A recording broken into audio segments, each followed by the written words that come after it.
मैं बाड़मेर बोल रहा हूं। राजस्थान की संस्कृति मनमोहक पनिहारियों, ऊंटों और ऊंट चरवाहों की रंग बिरंगी पगड़ियों, लोकगीतों, धोरारी धरती की सुंदर छवियां अपने अंदर समेटे रखता हूं।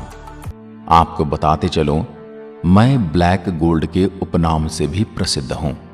मेरा ब्लैक गोल्ड नाम इसलिए पड़ा क्योंकि मेरे यहां असंख्य मात्रा में क्रूड ऑयल पाया जाता है, जिसमें पेट्रोल, डीजल और अलग अलग प्रकार की गैसों के भंडार मिले हुए हैं। लेकिन अलग अलग पदार्थों की मिक्स की वजह से मेरे यहां का तेल थोड़ा महंगा पड़ता है। इस वजह से पूर्व की सरकारों ने मेरी खासियत पर ज्यादा गौर नहीं किया।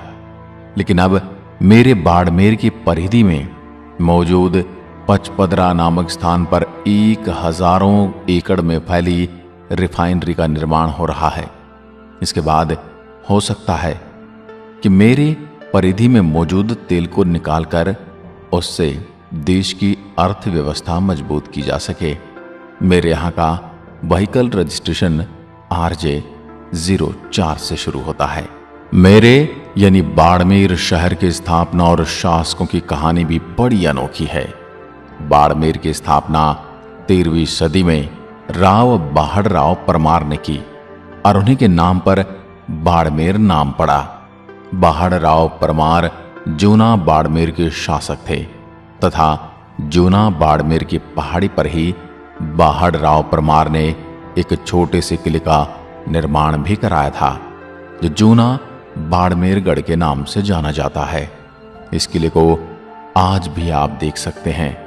रखरखाव और रिपेयरिंग के अभाव में किला जीर्ण शीर्ण होता जा रहा है। जूना बाड़मेर वर्तमान बाड़मेर शहर से 25 किलोमीटर दूर स्थित है। परमारों के बाद जूना बाड़मेर पर चौराहों का अधिपत्य हुआ। उसके बाद रावत लूका ने अपने भाई रावल मंडली की सहायता से चौहान शासक राव मुंधाजी से बाड़मेर जीता। वह जूना बाड़मेर में अपने राज्य स्थापित कर जूना को अपनी राजधानी बनाया। रावत लुंका के बाद क्रमशः रावत शेखा, रावत जैता, रावत रतावय, रावत भीम हुए। रावत भीम जो एक कुशल शासक व योद्धा थे, उन्होंने 15वीं से 16वीं ईस्वी के बीच अपनी राजधानी को जूना बाड़मेर से स्थानांतरित किया। वर्तमान बाड़मेर शहर की स्थापना की। पुराने बाड़मेर जूना में स्थित को जूना बाड़मेर व नए बसाए गए बाड़मेर को नया बाड़मेर कहा जाने लगा। कालांतर में नया शब्द धीरे धीरे हटता गया। वह बाड़मेर शब्द प्रचलन में आया। 7 अप्रैल 1948 को भारत सरकार ने राजस्थान राज्य में मुझे एक नया जिला बनाया। मौज में यानी बाड़मेर में सबसे लंबी नदी लूणी नदी है। यह जालोर के माध्यम से गुजरकर कच्छ की खाड़ी के समीप ही भूमि में सोख ली जाती है। विभिन्न ऋतुओं में तापमान में बदलाव काफी अधिक है। गर्मी में तापमान 51 डिग्री सेल्सियस तक और सर्दियों में यह 0 डिग्री सेल्सियस तक चला जाता है। एक साल में औसत वर्षा केवल 277 मिलीमीटर है और मुख्य रूप से बाड़मेर जिला एक रेगिस्तान है। फिर भी 16 और 25 अगस्त 2006 के बीच 549 मिलीमीटर की चरम वर्षा से बाढ़ आई थी, जो कई लोग यहां मारे गए थे और भारी नुकसान हुआ था। बाड़मेर के मुख्य उपजिला की उपाधि पाए गांव में मुख्य 9 गांव हैं। उनके नाम बाड़मेर, नोखड़ा बायत, चौहटन, गुड़ामालानी, पचपदरा, रामसर, शिव एवं सिवाना है। चलते चलते अब मैं मुझ में विद्यमान मुख्य जगहों और स्मारकों और किलों की आपको सैर कराता हूं। सबसे पहले मैं आपको लेकर चलता हूं ब्रह्मा जी के मंदिर, जो आसोतरा में मौजूद है। सृष्टि के रचयिता ब्रह्मा जी को हिंदू के भगवान हैं। इनके 2 रूप हैं, विष्णु और महेश। ये ब्रह्मा जी के अवतार हैं। ब्रह्मा जी का एक मंदिर पुष्कर राजस्थान में स्थित है और दूसरा मंदिर यहाँ है, जो पीले सुनहरे पत्थरों से बना है, जो विशेष रूप से जैसलमेर के पत्थरों से बनाया गया है। इस मंदिर का विश्राम गृह जोधपुरी पत्थर यानी चित पत्थर से बनाया गया है। मंदिर में ब्रह्मा जी की मूर्ति स्थापित है जो संगमरमर की बनाई गई है। इस मंदिर की स्थापना 20 अप्रैल 1961 में शुरू हुई थी। यहाँ हर दिन 200 किलोग्राम तक की अनाज पक्षियों को खिलाए जाते हैं। ये भारत का पहला ऐसा ब्रह्मा जी का मंदिर है जिसमें ब्रह्मा जी के साथ माता सावित्री विराजमान है। इस मंदिर का निर्माण राजपुरोहित जागीरदार समाज के कुलगुरु श्री श्री 1008 श्री खेताराम जी महाराज ने करवाया गया था। इसलिए इस पवित्र मंदिर को राजपुरोहित समाज की राजधानी भी कहा जाता है। बाटाडू का कुआं। संगमरमर से निर्मित यह कुआं बायतू तहसील के बाटाडू कस्बे में बना है। कलात्मकता एवं धार्मिक आस्था का केंद्र यह कुआं ऐतिहासिक धरोहर के रूप में जाना जाता है। राजस्थान के इतिहास में इस कुएं को जल महल के नाम से भी जाना जाता है। रियासतकालीन यह कुआं जो बीते कई दशकों से बाटाडू एवं मेरे आसपास के गांवों के लिए पीने के पानी का महत्वपूर्ण स्रोत रहा है। हालांकि अभी वहां पर केयर्न कंपनी द्वारा पानी को आरओ फिल्टर्ड करके वाटर एटीएम के जरिए भी उपलब्ध करवाया जा रहा है, लेकिन फिर भी इस कुएं का महत्व कम नहीं हुआ। बाटाडू मुख्यालय पर स्थित यह कुआं 60 फीट लंबा, 35 फीट चौड़ा, 6 फीट ऊंचा व 80 फीट गहरा है। कुएं की उत्तर दिशा में एक बड़ा कुंड बना है जिसकी गहराई 5 फीट है। इस कुंड के बीच में एक मकराना निर्मित पत्थर के स्टैंड के ऊपर बड़े आकार में संगमरमर की गरुड़ प्रतिमा बनी है, जिस पर भगवान विष्णु पत्नी लक्ष्मी जी के साथ विराजमान हैं, जो कुएं का मुख्य आकर्षक है।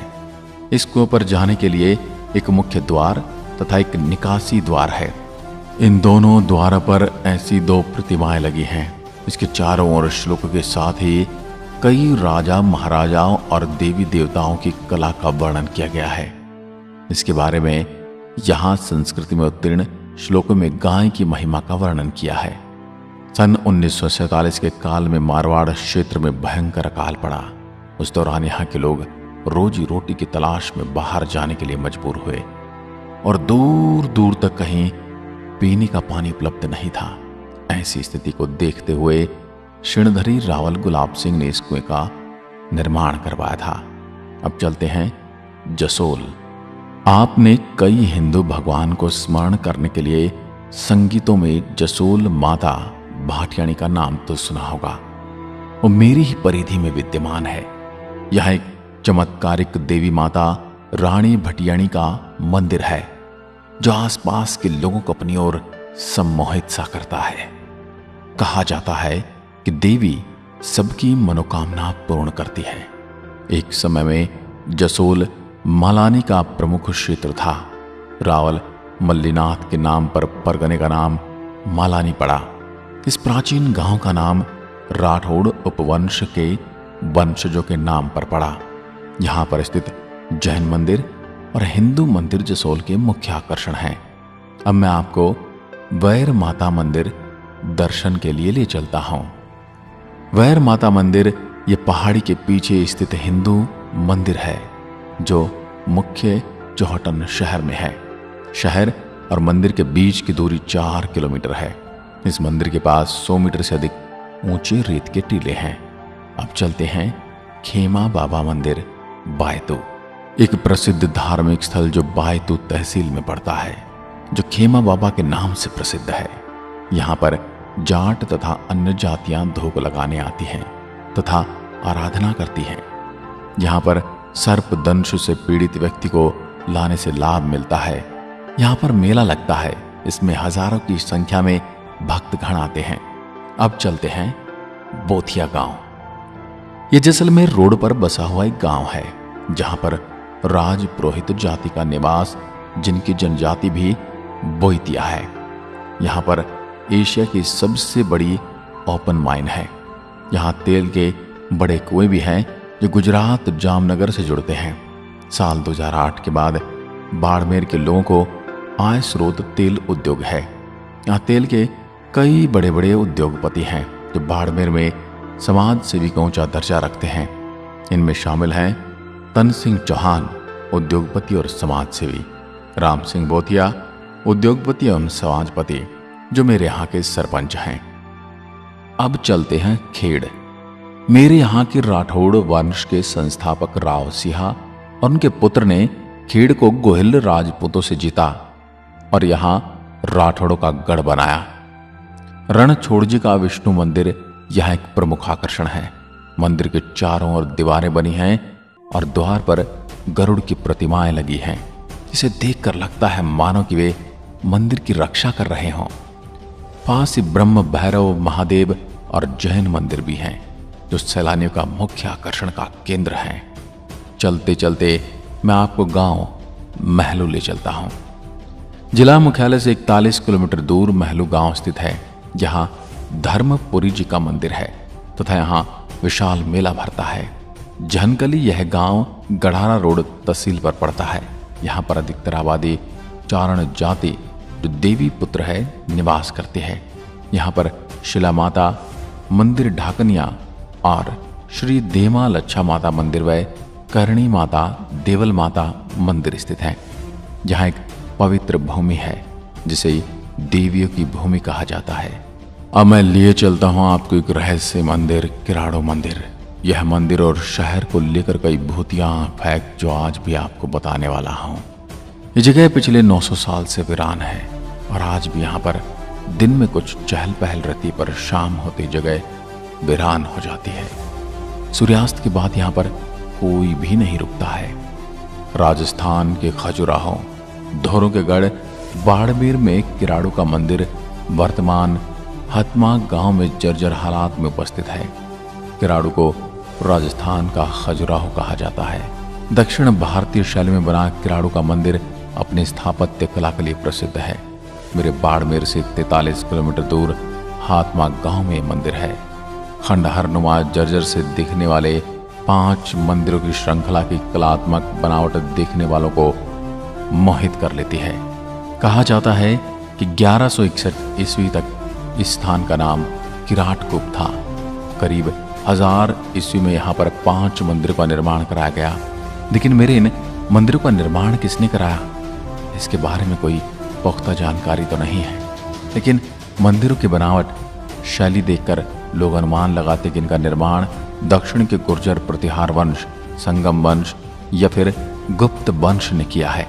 मंदिरों की इस श्रृंखला में केवल विष्णु मंदिर और शिव मंदिर, सोमेश्वर मंदिर थोड़े ठीक हालात में हैं। बाकी मंदिर खंडहरों में तब्दील हो चुके हैं।